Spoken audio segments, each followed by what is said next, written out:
Hola amigos, ¿cómo están? Bienvenidos al Ciudadano. Esta semana enfocamos un tema muy importante.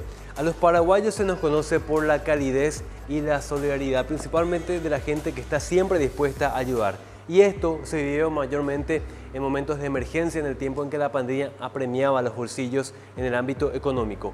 Hoy, en nuestra serie de reportajes especiales acerca de la pandemia y su impacto en Paraguay, vamos a hablar de la solidaridad y de qué manera este valor logró salvar a cientos de familias de quedar sin alimentos. Bienvenidos. La solidaridad es la virtud que implica colaborar en causas o necesidades ajenas sin esperar una retribución por ello. Con esta premisa, el programa de esta semana de recuento de la pandemia nos lleva a recorrer una de las situaciones más difíciles por la que tuvo que pasar la gente, la falta de trabajo por el cierre total. La instalación de la cuarentena sanitaria hizo que miles de personas que dependen del día a día queden sin sustento económico. La primera respuesta a esta situación, principalmente en los barrios vulnerables, fue la creación de las ollas populares. Este fenómeno, clásico de Paraguay y recordado por la historia, resurgió en el tiempo de emergencia para asistir a cientos de familias. Madres, abuelas, padres, tíos, vecinos, todos dieron un poco de sí para hacer posible que las familias más carenciadas reciban alimentos. Una de las zonas más golpeadas fue el Bañado Sur, hasta donde llegamos para conocer las historias por dentro. Bueno, Diana Patiño, gracias por recibirnos acá en la zona del Bañado Sur. Gracias a ustedes sí que por venir. Bueno, Diana, contando un poco, ¿cómo fue el tema del operativo de las ollas populares que estuvieron haciendo durante el tiempo de emergencia? Y hacíamos como podíamos, ¿verdad? Así cuando empezó recién, que fue más fuerte la crisis, hicimos el tema del grupo de las ollas, así con las mamás y algunas vecinas, así. Y nos ayudamos, hacíamos actividad, así como feria, venta de comida o ropa usada y así íbamos hasta que nos asistieron la CEN, un poquito de la CEN, un poquito de la municipalidad y ahora estamos procurando el Ministerio de Desarrollo. Y hace un tiempito ya que dejamos de hacer porque ya poco y nada ya lo están asistiendo. Sabemos que muchas familias de acá de la zona viven del día a día y cuando no podían salir a trabajar no tenían ingresos. Sí, así mismo hasta hoy en día luego que ven luego ahí que son casi la mayoría son recicladores y eso, changueros y eso y todo así. Nadie tiene acá un trabajo así seguro ni nada. Es como vos mismo decís que somos del día a día y cuando llueve más todavía así ya estamos ya sin nada. ¿Cómo empezaron a organizar las ollas populares?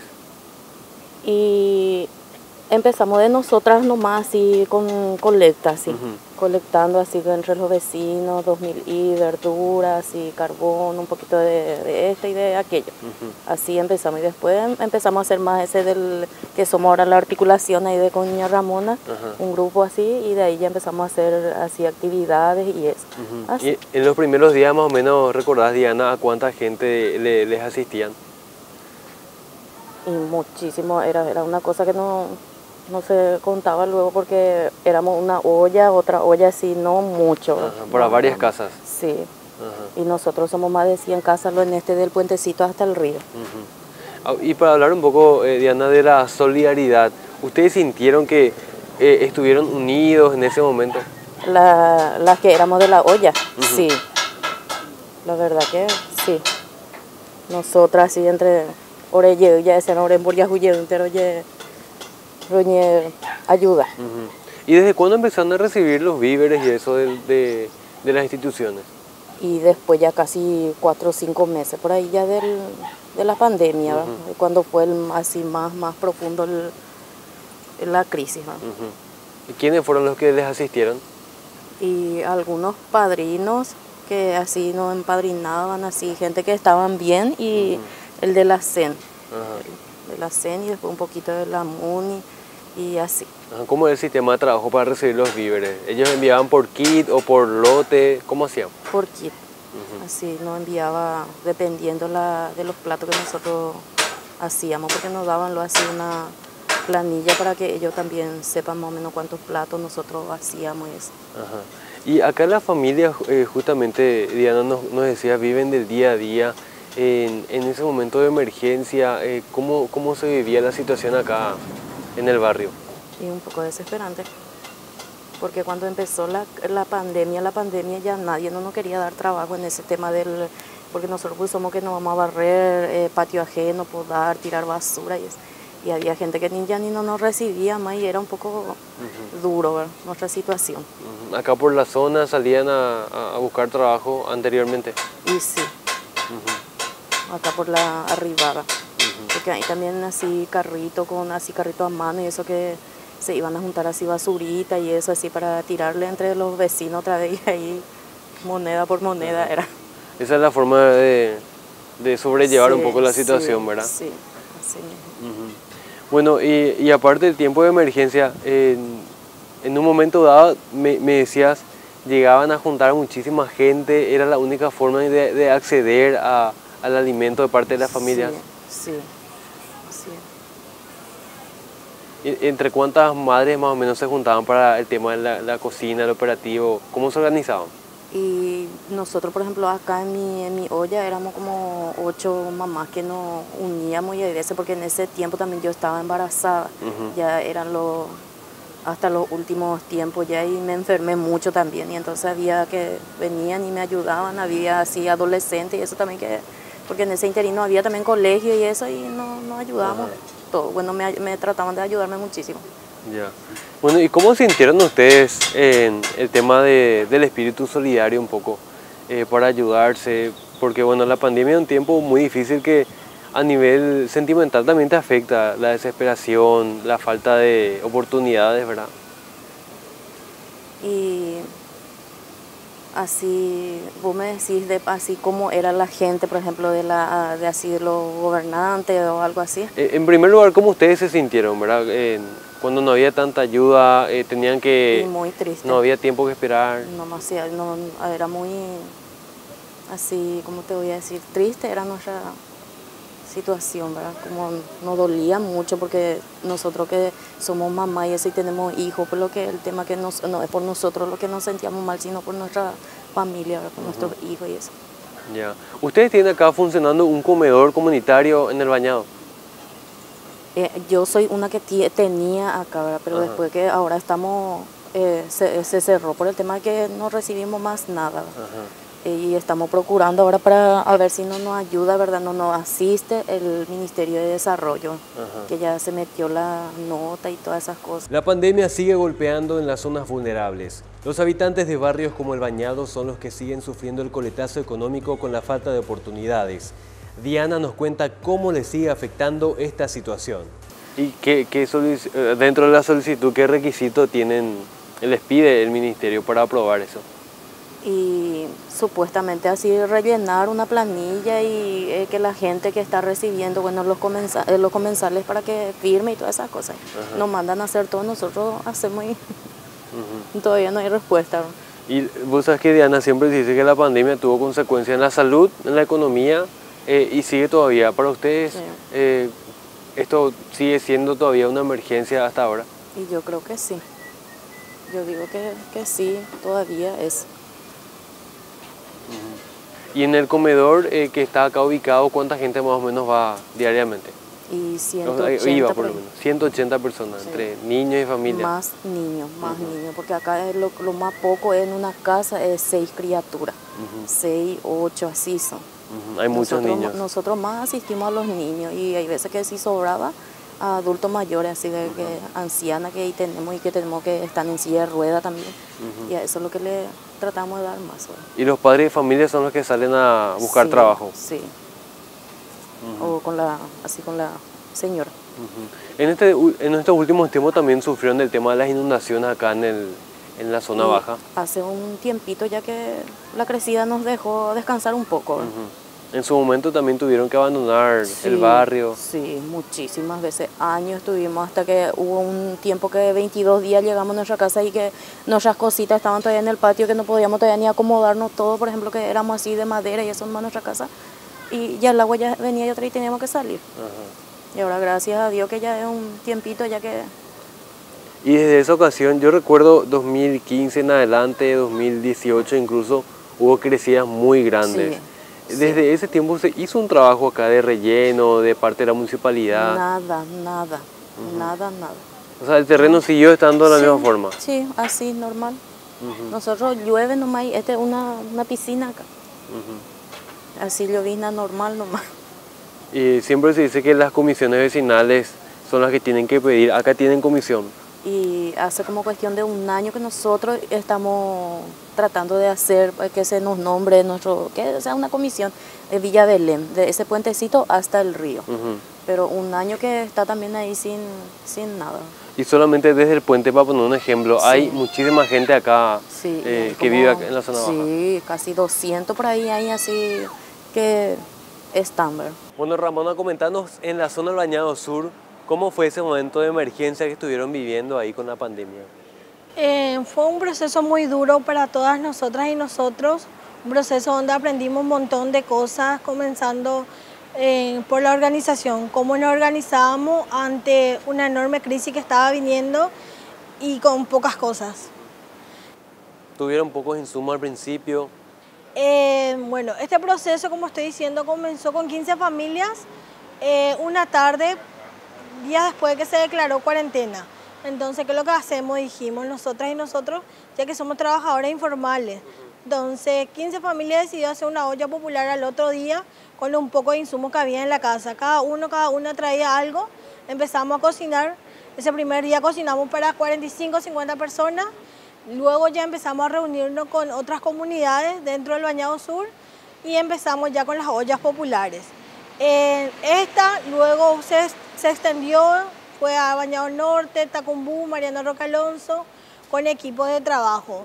Estamos, en su mayoría somos mujeres las que encabezamos los grupos, somos mujeres las que cocinamos, están los compañeros siempre apoyando con la leña, sacándonos las ollas, pero somos nosotras las que llevamos la cabeza. Nos organizamos con equipo de trabajo, con qué cocinamos, con cuáles son los insumos. Nos reunimos una vez a la semana dentro de cada olla, luego nos reunimos cada 15 días como articulación para ver en qué estamos, qué necesitamos, nos intercambiamos insumos nosotros entre nosotras.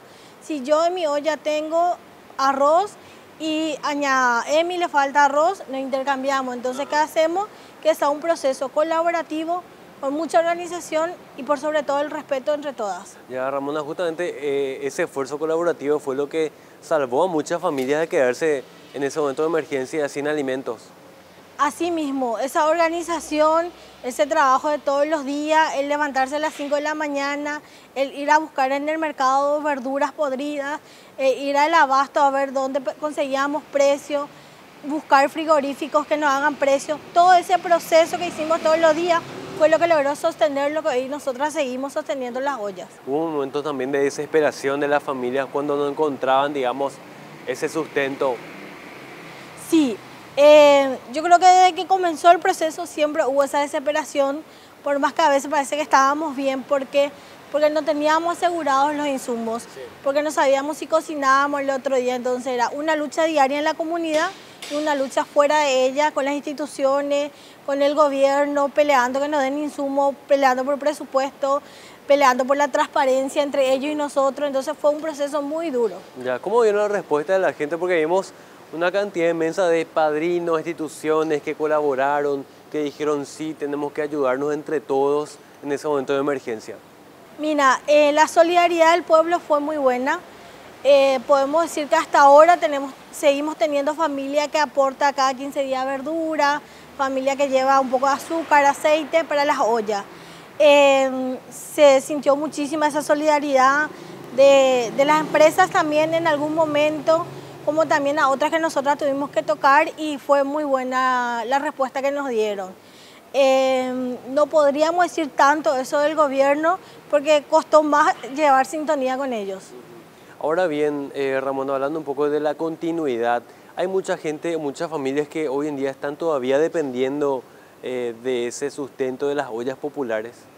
Sí, en los bañados, tanto en Mariano, las familias son muy humildes porque estamos en lugares inundables, familias que están en asentamientos donde estamos en constante yaque. Seguimos cocinando, disminuimos los platos, disminuimos las veces que cocinamos, pero seguimos, las familias siguen muy pendientes. Desde cada olla sabemos cuáles son las familias que están necesitando y a quién le estamos brindando un poco de insumo para el desayuno, para su merienda, para la cena. Tenemos familias puntuales con las que tenemos otra manera de trabajar. Queremos ser comedores comunitarios, estamos trabajando en una ley para ello. Nos está acompañando el senador Ramusa y todo su equipo para hacer posible los comedores comunitarios en cada comunidad donde nosotros podamos tener cuidados para niños, espacio para nosotras, de formación, donde también nosotros podamos generar ingreso económico como mujeres. ¿Ustedes piden que esto se amplíe nuevamente, que sigan recibiendo los alimentos, víveres, las ayudas? Sí, en un primer momento es eso, recibir más insumos, tener un presupuesto más grande, desde ahí ir trabajando lo que sería la economía solidaria, poder nosotras producir nuestras verduras, ver nosotras un gallinero comunitario, tener también insumos para nosotras y de un tiempo acá poder ser nosotras mismas las que sostenemos, ya, pero es un trabajo feroz que tenemos que hacer y esperamos que el gobierno nos ayude y se ponga al lado de nosotras. Ya, bueno, gracias Ramona por tu testimonio. Para los habitantes del Bañado, contar con la mano solidaria de la gente a través de las ollas populares fue fundamental debido a su condición cíclica de carencias. Un ejemplo de esto es el tan anhelado relleno sanitario, que hasta el momento solo representa una promesa sin cumplir por parte de la comuna. Me decía el tema de las comisiones vecinales, ¿verdad? ¿La comuna pide el reconocimiento de una comisión para empezar a trabajar con ustedes o qué es lo que les pide la municipalidad en este caso? ¿O no recibieron alguna respuesta de ellos para, No, nada. para mejorar un poco la zona, verdad? Nada todavía, nada. Sin que antes que ni quieran, ni nos nombren como una comisioncita así, ya nos quieren sacar por ese por el tema de la costanera, ¿verdad? Que ya seguramente están todos ya luego saben de ese tema. Que hay como 2 veces por ahí que ya vinieron ya, uno así que es de un trabajador de la municipalidad vino a hacer la reunión acá por el tema ese de que va a pasar de nosotros más o menos el tema de la costanera, pero ¿quién pico va a dar su casita? Esta es una zona afectada por la construcción de lo que va a ser la costanera. Sí, porque dice que de ambos lados nos va a afectar. ¿Y no recibieron todavía la visita del MOPC, de alguna institución para la reubicación? No, nada todavía. Y eso que un muchacho así lo que vino a hablar con nosotros, que nosotros tenemos, bueno, qué es lo que más o menos queremos nosotros y obviamente que es nuestro lugar, ¿verdad? Bueno, y Diana, ¿cuál es el pedido de ustedes para las autoridades con el tema de la reactivación de este comedor que tienen y que le asista mucha gente? Que nos ayude, ¿verdad? Que nos dé una respuesta ya, así por lo menos no pedimos, ¿verdad? Pero como dignamente, ¿verdad? Sí, decentemente para poder asistirle, ¿verdad? A nuestros hijos, a los adultos mayores, enfermos y así, todas esas cosas, porque acá pues hay también señoras y señores que sufren, por ejemplo, de enfermedades y eso. Es una señora que tiene cáncer también y que siempre cuando nosotros conseguimos algo le llevamos en cuenta también. Ya. Bueno, y para ver un poco el tema del terreno que me decías recién, no sé si podemos ir un ratito hasta la calle, hasta el portón, ¿verdad? Así nos mostrás, me decías, de un puente hasta acá hay una comisión que se está organizando. Sí. Esta es la calle Antequera, ¿verdad? Sí, ahí, ¿viste? Ahí hay un puentecito, pasando un poquito más ese motocarrito. Sí. Desde ahí hay un puente hasta el río. Hasta acá derecho ya es muy cerca del río. Sí, ponerle que tener como 7 cuadras por ahí, 7 cuadras por ahí que hay. Y organizarse es la única forma de salir adelante acá. Sí, y la verdad que sí. Para poder, la verdad que para salir tenemos que nosotros todos los días rebuscarnos. Bueno, Diana, y para cerrar entonces el tema de recordar un poco lo de las ollas populares, cómo ustedes reaccionaron, va a ser un tiempo en que va a quedar también como un recuerdo solidario por un lado, pero por otro lado también un poco triste por lo que pasaron, ¿no? Y sí, para mí, por ejemplo, fue una experiencia más para mi vida porque yo nunca pasé, ¿verdad? Siempre nosotros luchamos con mi marido, ¿verdad? Mi familia, mi mamá, mi papá, mis hermanos, todos los somos humildes, ¿verdad? Pero siempre trabajamos y nunca pasamos ese tema de la pandemia. Y cuando empezó, la verdadmente que me dolió mucho, ¿verdad? No sé, no tengo explicación, ¿verdad? Porque muchas cosas tuve que pasar y de paso aprender también. Así como las demás familias, sí, ¿verdad? Sí, porque de todo hicimos, hasta del ki escolar tuvimos que unirnos acá entre las vecinas y eso para Para traer los víveres. Sí. Definitivamente las ollas populares fueron solo una muestra de cómo una ciudadanía solidaria logró asistir a cientos de familias. Enseguida volvemos con más del Ciudadano y a la vuelta de la pausa justamente les vamos a contar cuál fue la demanda real en cuanto a insumos por parte del Estado. Ya venimos. Seguimos aquí en El Ciudadano y uno de los entes del Estado que contó con una mayor cantidad de demanda de alimentos fue el Ministerio de Desarrollo Social. Gracias a los implementos que proveía justamente a las familias carenciadas a través de los grupos que organizaban los comedores populares, fueron los que salvaron a una gran cantidad de personas para que no queden sin alimentos. Veamos cómo trabajaron y cómo siguen precisamente entregando los víveres a las zonas carenciadas.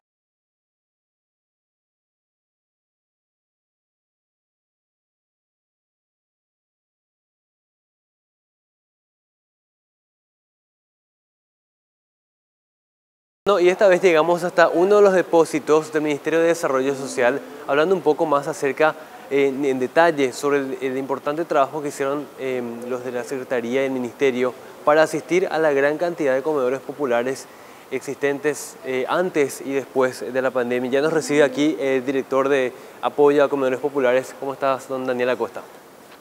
Muy buenos días. Muchas gracias por la oportunidad de poder comentarle un poco el trabajo que estamos haciendo desde el Ministerio de Desarrollo Social, específicamente a través del programa de apoyo a comedores comunitarios y por pandemia, ¿verdad? A través de la ley 6603 de ollas populares. A la par del programa estamos trabajando, seguimos trabajando desde la implementación de esta ley hasta hoy en día, abasteciendo, ¿verdad?, a todas las ollas populares en distintos puntos del país. Ya, justamente decimos, director, vemos una gran cantidad de mercaderías acá dispuestas para su distribución. En un momento como que post-pandémico, ¿ustedes siguen distribuyendo estos alimentos? Sí, como te digo, ya no en un ritmo más tan continuo como fue ya en los momentos más candentes de la pandemia, ¿verdad? Pero seguimos asistiendo a todas nuestras ollas populares. Ahora completamos desde que arrancó la ley de ollas en noviembre del 2020 hasta hoy en día, y ya estamos llegando a casi 2.000 ollas populares en todo el país. Y prácticamente 1.260.000 kilos de víveres ya entregados. ¿Cómo vieron ese momento de mayor demanda de esa cantidad inmensa de ollas populares? Estamos viendo primero la cuarentena total que generó a muchas personas que quedaron sin trabajo. Te voy a hacer un pequeño relatorio de cómo fueron sucediendo desde que arrancó la pandemia en marzo del 2020. Nosotros, a través del Ministerio de Desarrollo Social, como te digo, nuestro programa es el de apoyo a comedores comunitarios. Cuando surgió la pandemia en marzo del 2020, por resolución emitida por la autoridad mayor acá del Ministerio de Desarrollo Social, el ministro Mario Varela, nos dio la potestad de habilitar los comedores transitorios, sí, ¿verdad? Los comedores transitorios que utilizamos con el mismo presupuesto que eran para comedores comunitarios. Entonces empezamos a trabajar, yo creo que fuimos los primeros en asistir a las ollas populares a través del Ministerio de Desarrollo Social, mediante esta resolución que nos habilitó a poder apoyar estas ollas que nosotros le denominamos comedores transitorios, porque no sabemos el tiempo que vamos nosotros a ir asistiendo. Eso continuamos haciendo hasta julio más o menos del 2020, que ya se nos acabó nuestro presupuesto.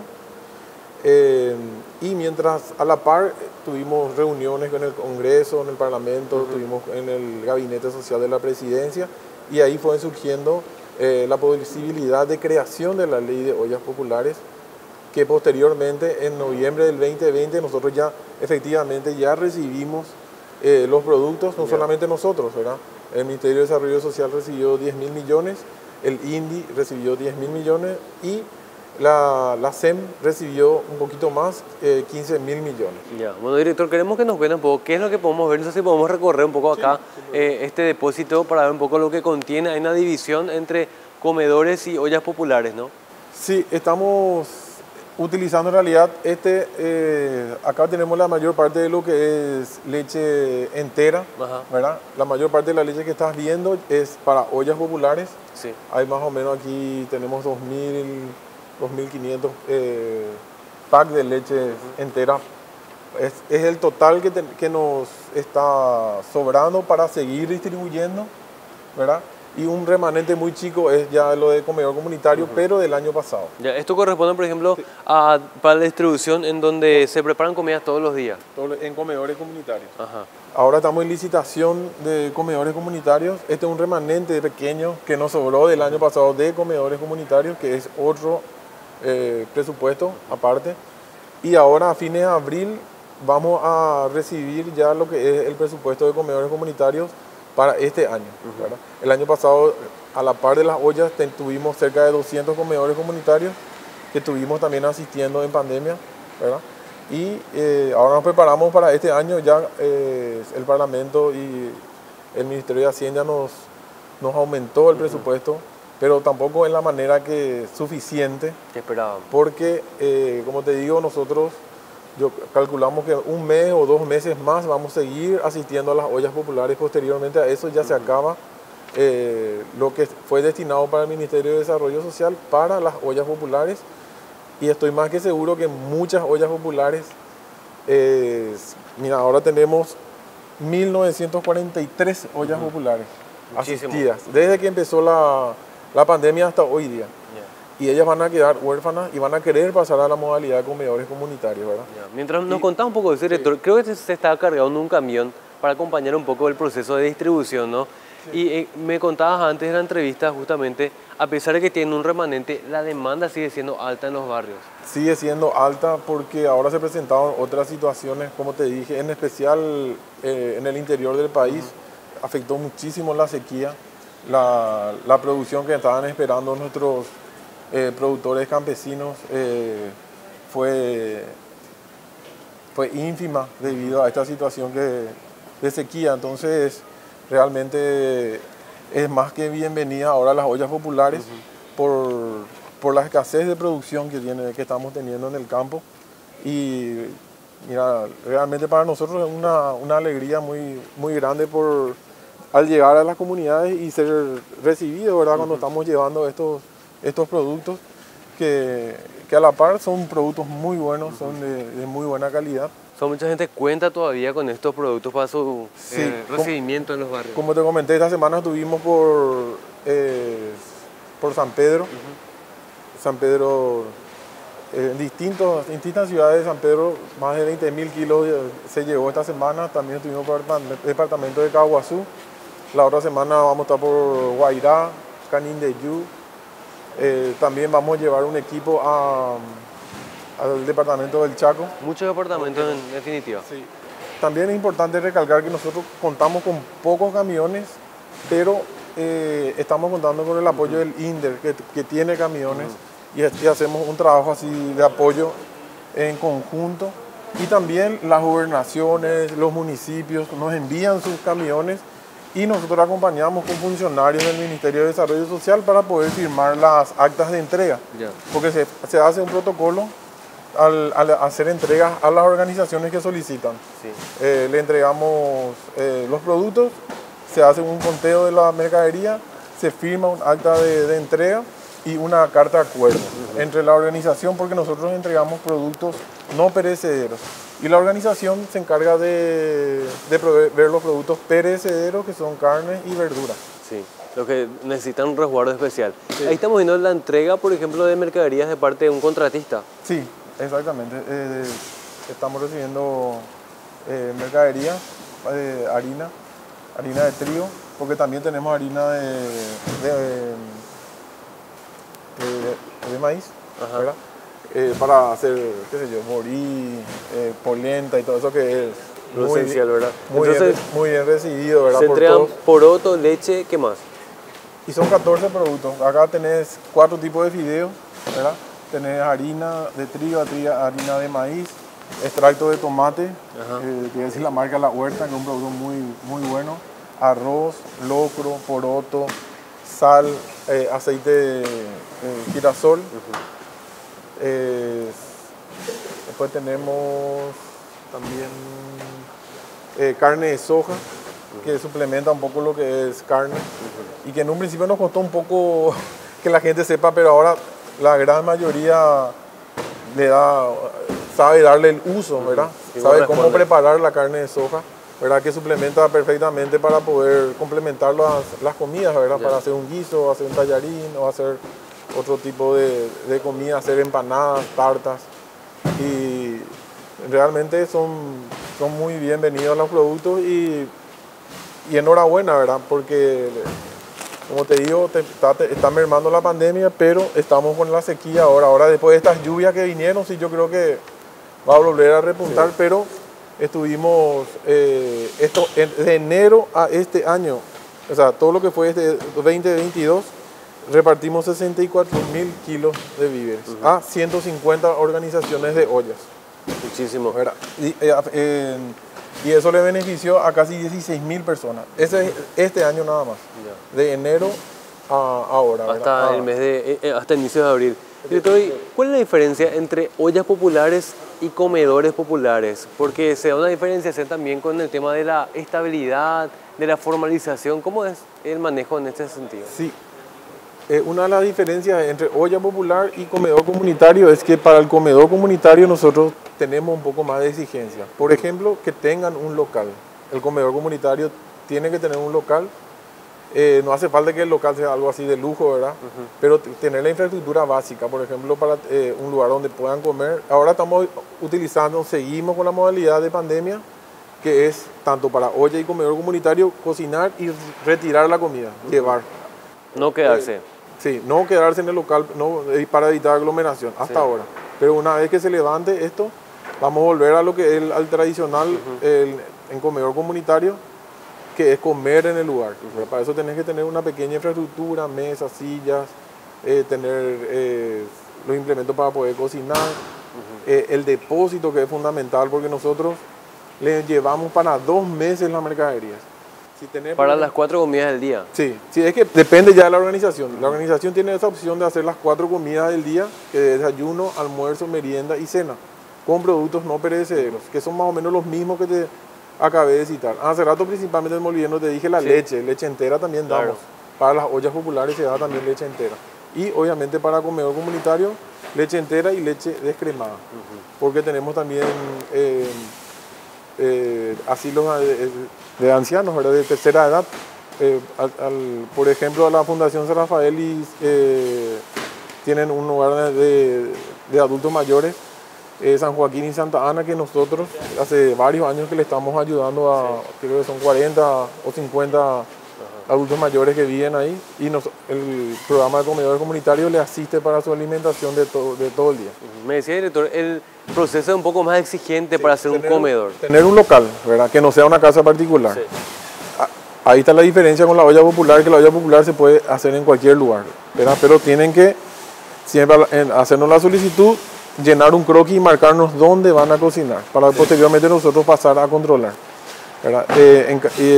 Y no hace falta infraestructura en la olla popular.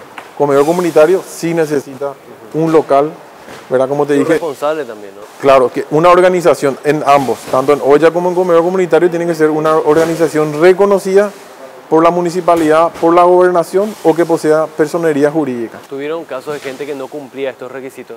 Directamente nosotros no damos si no reúnen los requisitos, ¿verdad? No damos. Tienen que tener algún tipo de reconocimiento para que le podamos dar en ambas modalidades. ¿Este proceso de aval se tramita ante el Ministerio de Desarrollo Social? Sí, antes. Sí, en el Ministerio de Desarrollo Social se presenta. Nosotros le damos unos formularios, ¿verdad? Donde ellos ven los requisitos y realmente la gran mayoría no tuvimos problemas. Toda esta, como te digo, mira, casi 2.000 ollas asistidas en todo el país. Todas presentaron su documentación y para el comedor comunitario también pueden realizarse el comedor comunitario. Se puede habilitar en capillas, en escuelas que no estén asistidas, que no tengan ningún tipo de asistencia, que no tengan la merienda escolar o el almuerzo escolar. Ahí nosotros podemos bajar el comedor comunitario también en la escuela, si es que no tiene ningún tipo de asistencia ni municipal ni del gobierno. Ahí sí nosotros podemos entrar y usar la estructura de la escuela como comedor obviamente dirigida a los niños. El comedor comunitario también una diferencia con la olla popular es que el comedor comunitario va dirigido a personas de 0 a 18 años, tercera edad, 65 años para arriba, personas con discapacidad, sin importar la edad, mujeres embarazadas. Y la olla popular es para todos. No, la olla popular también es una diferencia que es solo almuerzo, es una buena comida al mediodía. Y con el comedor comunitario tenemos las 4 comidas del día, dependiendo ya de la capacidad de la organización. Si ellos quieren hacer solamente almuerzo, solo almuerzo. Sí. O si quieren desayuno y almuerzo, se le da solamente lo que ellos solicitan, de acuerdo a la capacidad de organización de ellos, ¿verdad? Ya. Bueno, director, te agradecemos muchísimo tu tiempo. Creo que podemos ir ya hasta la salida. Pero aparte de los números que de repente son fríos, grandes, ¿verdad? En cuanto a cobertura, pero fríos, hablando un poco del lado humano, ¿cómo ustedes vieron la recepción de la gente? ¿Fue un alivio para mucha gente recibir este tipo de ayuda en un momento de emergencia? Así mismo, fue un alivio y sigue siendo un alivio. Realmente el mayor pago que tenemos nosotros al llegar a las diferentes comunidades es la receptividad de la gente, transmitir esa tranquilidad también para la comunidad, porque muchas veces, como nos dicen las personas, por suerte trajeron los víveres, porque genera también una situación de inseguridad en la comunidad cuando está faltando la comida. Claro. Entonces a nosotros llevarles, porque le llevamos una buena cantidad de víveres en lotes, son lotes que entregamos, que también están prohibidos de entregar en kit de víveres, tienen que hacerse exclusivamente, se tienen que cocinar. Y al llevar esos víveres también trae una tranquilidad a la comunidad, porque disminuye la inseguridad, ¿verdad? Porque cuando un niño está con hambre, el padre, la madre, cualquier cosa va a hacer para poder llevar el plato de comida a la mesa. Como me dijeron hace poco, estuve por Caguazú, me dice, el niño no te pregunta si es que hay o no hay comida. Él se va al mediodía y se sienta nomás ya en la mesa al mediodía. Claro. Y tiene que estar esa comida ahí. Hay que proveer a la familia. Hay que proveer. No, ellos no entienden si la situación está mal o está bien. Por eso sigue siendo algo fundamental esta ayuda que está brindando el gobierno nacional a las familias en todo el país, sin miramiento de ningún tipo. A todos se les está ayudando por igual. Y también aquí a través del programa tenemos recursos limitados. Como te dije, tenemos 4 camiones para todo el país. Tengo 15 personas para todo el país. Un trabajo inmenso. Llevamos 2 programas al mismo tiempo. Olla Popular y programa de comedores comunitarios. ¿Verdad? O sea, igualmente necesitan ampliarse. Igualmente, sí. Nosotros nos ingeniamos porque el 100% de esos 10.000 millones de guaraníes se usó para comprar víveres. Prácticamente no se gastó en otras cosas. Nos ingeniamos para trabajar, para conseguir los camiones, nos prestó el INDER, trabajamos con las gobernaciones que también nos enviaban sus camiones, los municipios. Fue un trabajo en equipo con todos los estamentos de gobierno, ya sea municipal, de gobernaciones y otros estamentos del Estado, para poder alcanzar esta cifra de más de 1.260.000 kilos de víveres repartidos hasta hoy, ¿verdad? Y le asistimos a casi 250.000 personas y casi 2.000 ollas populares en todo el país. Muchísimo. Es bastante, con las limitaciones que tenemos.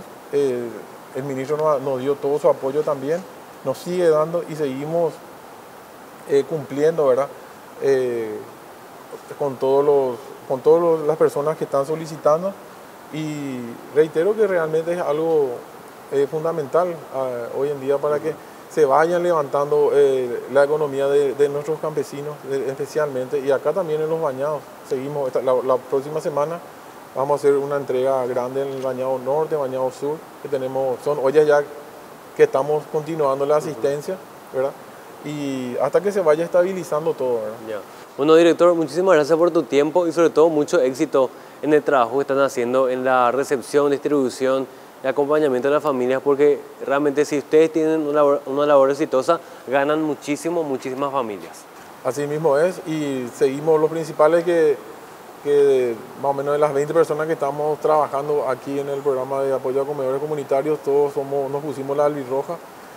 Sentimos ese amor a nuestro país y ese amor a nuestros semejantes, y por eso creo que llegamos a esta cifra realmente importante de casi 1.300.000 kilos distribuidos hasta hoy día. Gracias, director.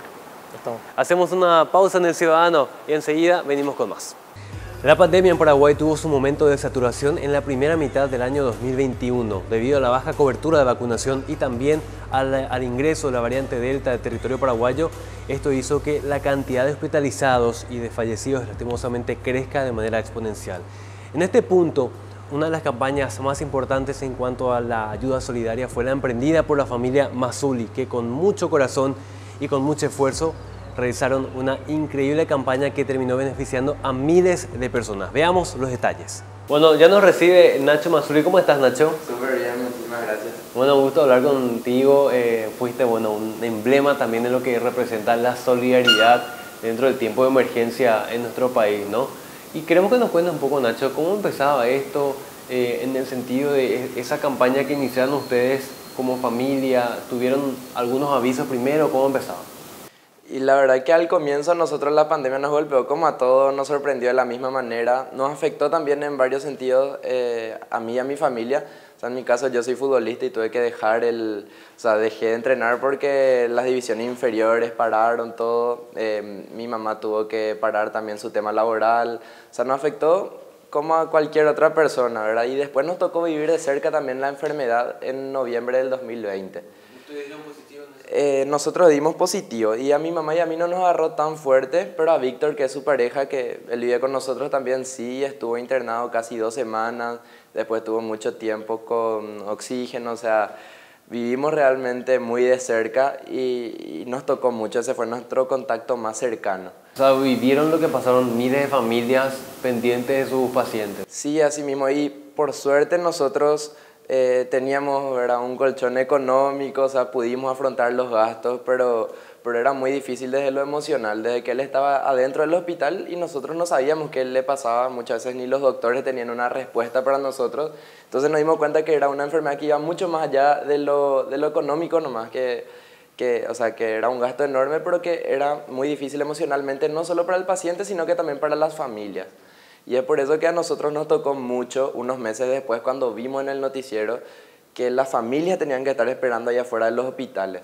O sea, en nuestro caso, nosotros estábamos acá en casa mientras él estaba en el hospital, él recibía todo lo que necesitaba, pero cuando llegó el punto más álgido de la pandemia, en marzo del 2021, vimos que los familiares ya eran los que tenían que conseguir los medicamentos para el paciente y que ellos tenían que estar acampando afuera de los hospitales porque los doctores le decían, che, tenés que comprar esto para tu familiar, o si no directamente salían y les daban la mala noticia, ¿verdad? Y se largaban a llorar ahí afuera. Con muchas carencias, ¿no? Así mismo, porque como te digo, ellos toda la plata que tenían gastaban en medicamentos, entonces dejaban de lado su alimentación, ellos pasaban ahí día y noche, entonces no podían irse a sus trabajos, dejaban de ganar plata para gastar hasta lo último que tenían, vendían sus casas.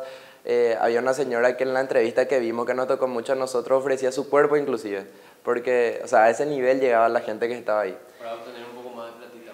Claro, y eso nos tocó demasiado, entonces fue un 3 de marzo, me acuerdo bien, y mi mamá fue la que dijo, nosotros podemos hacer algo por estas personas, aunque sea poco, pero podemos llevarle un plato de comida. Y eso también le vino a la mente porque en pandemia también, en el 2020, ya habíamos estado trabajando con un grupo de personas que entregábamos plato de comida los sábados.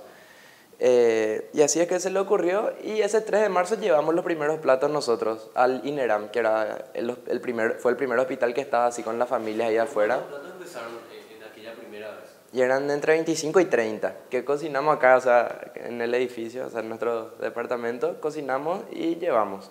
Y llegamos tarde, ese día a las 11:30, por ahí la mayoría ya estaban dormidos y era muy fuerte la imagen, ¿verdad? Había ancianos que estaban así en la vereda durmiendo, que de repente era la única persona que podía estar ahí, había niños, había un adolescente que tenía a sus 2 padres internados y era la única persona de la familia que podía hacerse cargo.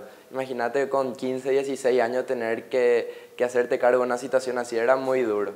Y le dejamos los platos de comida y ese primer día la gente como que no entendía tanto si nosotros queríamos venderle o si éramos para hacer una campaña política o algo por el estilo.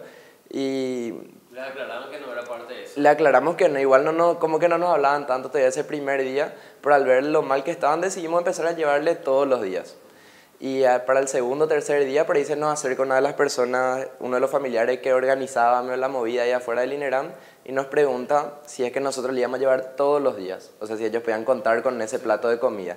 Y ahí es que nosotros le decimos que sí, que íbamos a empezar a cocinar todos los días y les íbamos a llevar. Y así es que poco a poco se va sumando gente, ¿verdad? Amigos de la familia, compañeros de trabajo, de colegio, y entre todos empezamos así a poner nuestro granito de arena. Fue un poco a pulmón al principio. Así mismo. Solventar eso, ¿verdad? Claro, o sea, de hecho que en todo momento fue a pulmón, ¿verdad? Siempre fue a través de donaciones. Y bueno, así empezó todo, y a las 2 semanas yo cuento en Twitter lo que estamos haciendo para pedir un poco más de ayuda, porque al llevar todos los días era complicado, si bien ya éramos más o menos unas 20 personas involucradas, no nos da el cuero todavía para hacer todos los días. Y entonces publico en Twitter a ver si un poco más de gente se suma, y ahí es que se viralizó, y publiqué un viernes. Para el domingo, este edificio, así, esto acá donde estamos grabando, estaba lleno de donaciones, porque ya no entraba en nuestro departamento. Nosotros pensamos que teníamos ingredientes para cocinar hasta Año Nuevo más o menos, y era en marzo. Y ahí nos dimos cuenta del alcance que tenía la actividad que estábamos haciendo, y también se empezaron a sumar un montón de personas que querían involucrarse más, o sea, no solo donar, sino que también ver si podían cocinar, si podían ayudar a transportar algo, y así fuimos creando equipos de trabajo. Dentro de ese momento de emergencia que vivía la gente, los familiares en los hospitales, ¿fue un poquito alivio para ellos? ¿Cómo lo vieron ustedes? La verdad que sí, de hecho que eso era lo que nos motivaba a seguir, que cada vez que nos íbamos a hacer la entrega de los platos de comida, veíamos cómo para ellos significaba mucho, y no solo desde lo económico que podía significar capaz un 10.000, 20.000 que te puede costar un plato de comida, sino el hecho de saber que hay gente allá afuera que estaba enterada de lo que ellos estaban pasando y que querían darles una mano. Y nosotros, o sea, esa era más nuestra misión, ¿verdad? Darle un poquito de contención emocional, porque como te dije al comienzo, sabíamos que esa era una de las cosas que más se sufría. Entonces ese era el objetivo. Y después de eso, después del INERAM, tuvieron incluso pedidos de otros centros. ¿Cómo fue un poco la difusión y sobre todo la amplificación de esta campaña?